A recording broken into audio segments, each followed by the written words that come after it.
Hi friends, అందరికీ నమస్కారం. తెలుగుంటి రుచులకి స్వాగతం. ఈరోజైతే నేను సింపుల్గా ఇంట్లో టేస్టీగా చికెన్ ఫ్రై ఎలా చేసుకోవాలో చూపిస్తాను.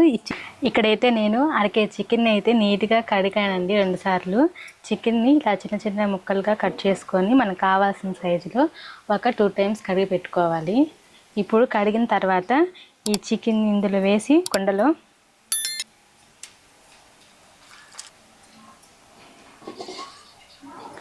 ఇప్పుడైతే కుండలో చికెన్ వేసాను. 1 స్పూన్ పసుపు, కొంచెం ఉప్పు వేసి ఇందులో అయితే 1 స్పూన్ పసుపు కొంచెం ఉప్పు వేసాను. వేసి బాగా కలిసిపుకోవాలి. ఇప్పుడు దీన్ని అయితే పొయ్యి మీద పెట్టుకొని ఒక 5 నిమిషాలు అయితే ఉడికించుకుందాం చికెన్.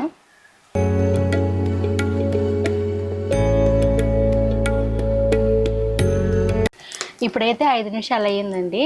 5 నిమిషాల తర్వాత చూద్దాము. ఇప్పుడైతే చికెన్లో ఉన్న వేస్ట్ వాటర్ అంతా బయటకు వచ్చేసింది. మనం చికెన్లో కొంచెం కూడా వాటర్ పోయలేదు, కానీ చూడండి చికెన్లో ఉన్న వేస్ట్ వాటర్ అంతా ఎలా బయటకు వచ్చిందో. ఇలా ముందుగానే ఉడకబెట్టుకోవడం వల్ల చికెన్లో స్మెల్ అనేది రాకుండా నీట్గా ఉంటుంది.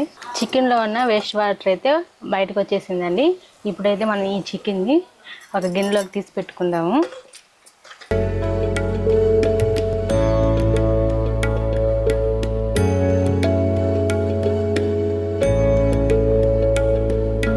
ఇప్పుడైతే మనం చికెన్లోకి 1 స్పూన్ కారం అయితే వేసుకుందామండి.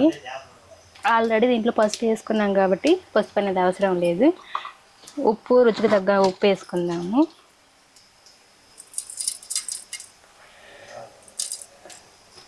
ఇప్పుడు ఈ ఉప్పు కారం అంతా పట్టేటట్టుగా ఒకసారి మొత్తం కలిపేసుకుందాము. ఇందులో 1 స్పూన్ ఆయిల్ అయితే వేసుకుందాము. వేసుకుని మొత్తం ఒకసారి ఇలా కలిపేసుకుందాము. మసాలాకి ఏమేమి ఐటమ్స్ కావాలో చూద్దాము. 5-6 తెల్లబాయలు, 1 చిన్న అల్లం ముక్క, పచ్చి మసాలా నూరు పెట్టుకోవాలి. 2 పెద్ద సైజు ఎర్రగడ్డలు చిన్న చిన్న ముక్కలుగా కోసి పెట్టుకోవాలి. ఇప్పుడైతే పొడి మసాలా నూరు పెట్టుకోవడానికి ఒక 5-6 కొబ్బరి ముక్కలు, 1 స్పూన్ జీలకర్ర, 1 స్పూన్ ధనియాలు, కొంచెం మిరియాలు, ఇందులోనే 1 బిర్యానీ ఆకుని చిన్న చిన్న ముక్కలుగా చేసుకొని ఇందులో వేసుకుందాము. 1 చెక్క, 4-5 మొగ్గలు, ఇందులో 2 యాలక్కాయలు. ఇప్పుడైతే ఇవి 2 మనం మసాలా నూరు పెట్టుకుందాము. పచ్చి మసాలా, పొడి మసాలా 2 నూరు పెట్టుకుందాము. అయితే 2 స్పూన్ల ఆయిల్ అయితే వేసుకుందాము. ఆయిల్ అయితే వేడెక్కింది. ఇందులో అయితే కొంచెం జీలకర్ర, కొంచెం ఆవాలు 2 దోరగా వేపుకోవాలి. ఇందులో సన్నగా కట్ చేసి పెట్టుకున్న ఆనియన్స్ కూడా ఇందులో వేసుకోవాలి.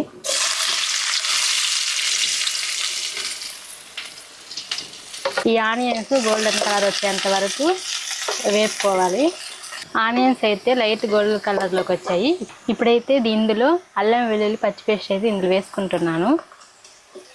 పచ్చివాసన పోయేంత వరకు వేపుకోవాలండి.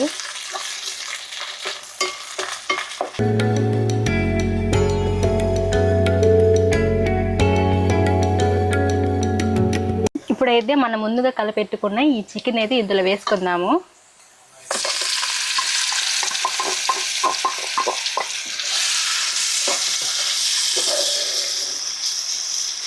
ఒకసారి మొత్తం తిప్పుకుందాము.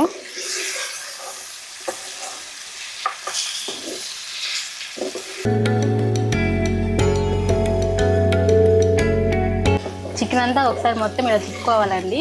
ఇలా తిప్పుకున్న తర్వాత ఇప్పుడైతే ఇందులో నేను కొద్దిగా వాటర్ అయితే పోస్తున్నానండి చికెన్ ఉడకడం కోసం.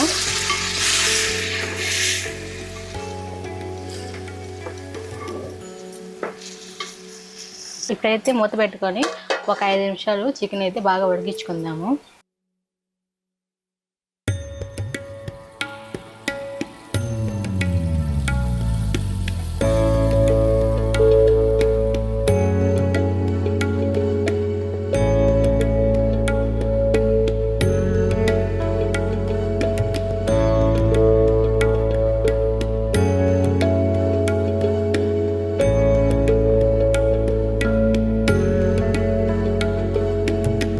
ఇలా ఉడుకుతూ ఉన్నప్పుడు 2 రెబ్బల కరివేపాకుని ఇందులో వేసుకొని ఒకసారి మొత్తం తిప్పుకుందాము. ఇలా తిప్పుకోవడం వల్ల కరివేపాకు ఫ్లేవర్ మొత్తం ఈ ముక్కలు పడుతుంది. చాలా టేస్టీగా ఉంటుంది.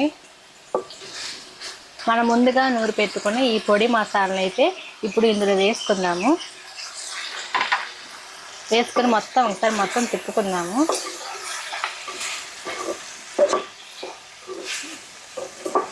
మొత్తం తిప్పుకొని ఇప్పుడైతే ఒక 2 నిమిషాలు మూత పెట్టుకొని ఉడికించుకుందాము. చికెన్ ముక్క అయితే బాగా ఉడికిందండి. ఇప్పుడైతే చికెన్ ఫ్రై అయితే రెడీ అయిపోయింది. ఇప్పుడు ఇందులో అయితే కొంచెం పుదీనా, కొత్తిమీర, ఒక పచ్చిమిరపకాయ కోసి ఇందులో వేసుకుందాము. ఈ ఫ్లేవర్ అనేది చికెన్ ముక్కలకు బట్టి మంచి రుచి అయితే వస్తుంది.